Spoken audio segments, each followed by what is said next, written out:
Hello friend, कैसे हो आप लोग। आई होप बहुत अच्छे हो गए। तो मेरे ब्लॉग में बने रहिए। छोटा सा ब्लॉग है, तो मेरी बात ध्यान से सुनना और समझना उस चीज़ को कि मैं क्या कहना चाह रहा हूँ। लोग कहते हैं कि एक सड़ा हुआ फल पूरी टोकरी को गंदा कर देता है। तो वो सड़ा हुआ फल जो होता है ना, वो टोकरी को गंदा नहीं करता है, वो खुद से बच जाता है। उसको निकाल के फेंक देते हैं लोग।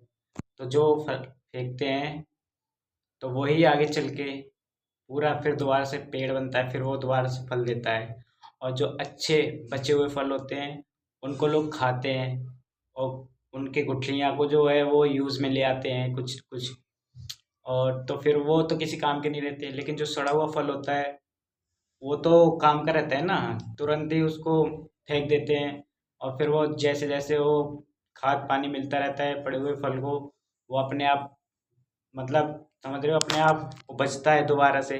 और फिर एक बड़ा पेड़ बनता है और उसमें से फिर दोबारा से फल लगते हैं। उसी तरीके से ही आज हमारे फैमिली वालों ने हमारे घर वालों को बिल्कुल ही अलग कर दिया है। ये नहीं सोचते हैं कि ये हमारे घर के ही हैं या बाहर के हैं, बस कुछ भी नहीं है। और हम लोगों को मतलब बिल्कुल ही कुछ नहीं समझते वो लोग।